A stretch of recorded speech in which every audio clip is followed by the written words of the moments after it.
कि नीतीश जी जा रहे हैं, ये भूल मत कीजिए आप लोग। इस इलेक्शन में अभी 65-67% वोट बिहार में होना ये प्रो इनकम्बेंसी नहीं है। तो 30-35 साल का जो एक स्टेटस कोइस्ट पॉलिटिक्स यहाँ चली है, उसकी वजह से लोग धीरे धीरे ऊब गए थे और पोलिंग परसेंटेज चुनाव आयोग और अन्य सारे तंत्रों के प्रयास के बावजूद बिहार में कभी बढ़ा नहीं है, 50-55 से ऊपर नहीं गया है।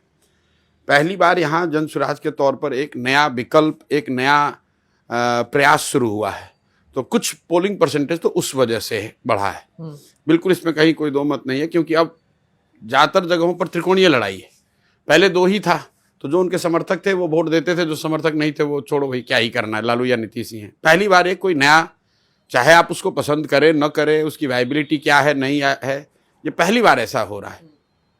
दूसरा जो फैक्टर मुझे दिख रहा है कि इसी से जुड़ा हुआ है माइग्रेंट लेबर का, प्रवासी मजदूर। इस बार के चुनाव का एक्स फैक्टर महिलाएं नहीं है बिहार में, वो प्रवासी मजदूर हैं जो छठ के लिए आए थे और रुक गए हैं। वो रुकते नहीं थे। वो भी लिंक इसलिए है कि पहले जब लालू नीतीश का ही था तो लोग ठीक है भाई जो होगा होगा, हम तो वापस जा रहे हैं।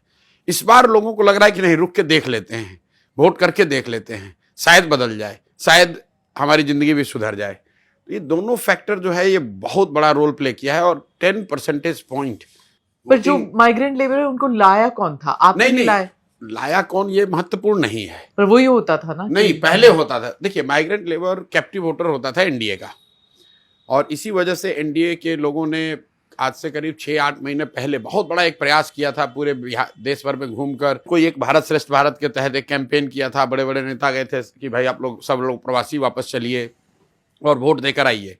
रेलवे ने बाज़ाब्ता 20% डिस्काउंट भी ऑफर किया, 12,000 ट्रेन चलाने की बात हुई। लेकिन धीरे धीरे जब लोगों से उनकी बातचीत हुई होगी तो उनको समझ में आया कि ये जो माइग्रेंट लेबर है ये तो सबसे बड़े एसेट चेंज के लिए। Earlier NDA represented the change, तो वो एनडीए के वोटर थे।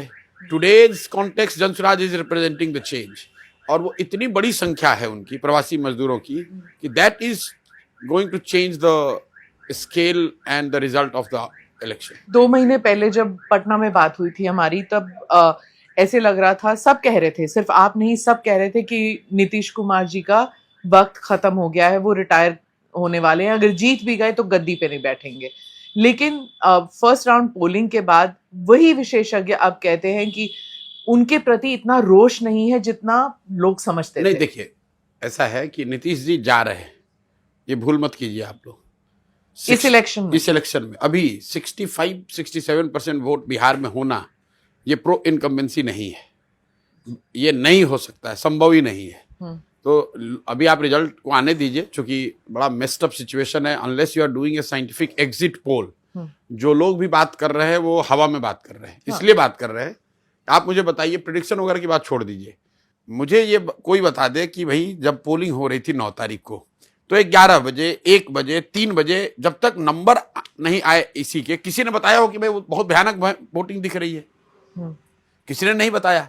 तो जब आपको ये नहीं पता है कि कितने लोग वोट देने जा रहे हैं, तो ये कैसे पता है कि वो किसको वोट देने जा रहे हैं?